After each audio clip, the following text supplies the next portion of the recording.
வணக்கம் நண்பர்களே. இன்றைக்கு நாம் காணப்போகும் இந்த ஆன்மீக வீடியோ பயணம் அது உங்கள் வாழ்க்கையை மாற்றக்கூடியது.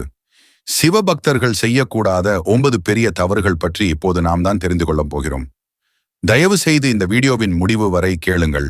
ஒரு உண்மையான சிவபக்தரான நீங்கள் தவறான பாதையை தவிர்த்து சிவத்தின் பிழையற்ற ஆசீர்வாதத்தை பெறுவதற்கான வழிகாட்டி இது. பாகம் 1. பக்தியை புரிந்து கொள்ளாத பிழை. சிவபக்தி என்பது வெறும் பூஜை இல்ல, கோவிலுக்கு செல்வதோ இல்ல. அது ஒரு வாழ்க்கை முறை. தயை, பொறுமை, சகிப்புத்தன்மை, எளிமை, இவைதான் உண்மையான பக்தியின் அடையாளங்கள். நீங்கள் இறைவனிடம் உணர்வோடு பேசும் அந்த தருணம். எப்போது உங்கள் அனுபவத்தை கமெண்ட்ல பகிருங்கள். பாகம் 2. கோபம், சத்துணவு, பிற பழக்கங்கள். சிவனின் ஒரு பேர் என்ன தெரியுமா?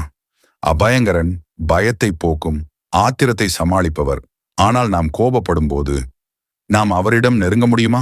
அதனால்தான் கோபம், மது, புகை இவையெல்லாம் தாமசிக குணங்களை தூண்டும். ஒரு நாள் முழுக்க சத்துள்ள உணவு சாப்பிட பிராக்டிஸ் பண்ணுங்கள். உணவு சுத்தம், ஷ்யஷ் பக்தியில் உயர்வு. பாகம் 3.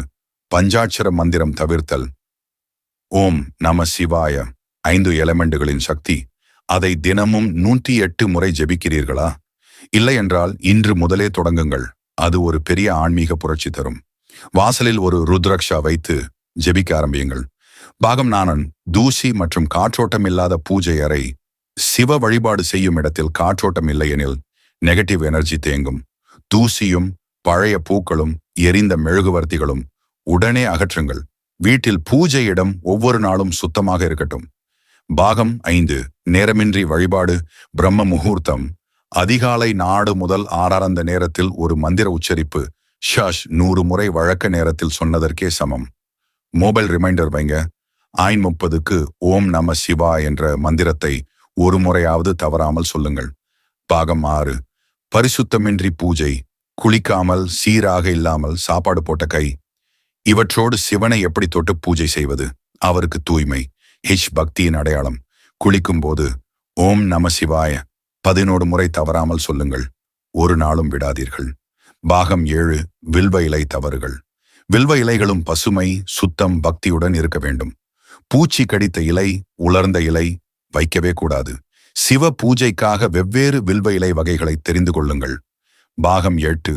பயத்துடன் வழிபாடு செய்வது. சிவன் கடுமையானவர் அல்ல. அவர் நம் தந்தை, நண்பன், குரு. அவனிடம் அன்போடு இருங்கள், பயமோடு அல்ல. சிவனை வழிபடும் போது பயம் வருவது போன்ற ஒரு ஆன்மீக அனுபவம் உங்களுக்கு இருந்ததா? கமெண்டில் பகிருங்கள். பாகம் 9. ஞான வழிபாட்டை தவிர்ப்பது. திருவாசகம், திருமந்திரம், சிவபுராணம் இவை உள்ளுணர்வை தூண்டும். வாரத்தில் ஒரு நாள் நான் திருமந்திரம் படிப்பேன் என நீங்கள் உறுதி செய்ய முடியுமா? இப்போதே ஒரு புத்தகம் வாங்கி வாசிக்க தொடங்குங்கள். இந்த 9 தவறுகள் தவிர்த்தாலே உங்கள் சிவ வழிபாடு வாழ்க்கையே மாற்றக்கூடிய சக்தியாகும். பக்தியோடு, ஞானத்தோடு, தூய்மையோடு இருப்போம். மறவாமல் நமது சேனலை சப்ஸ்கிரைப் செய்து கொள்ளுங்கள். பயனுள்ளதாக இருந்தால் பிறருக்கும் பகிருங்கள்.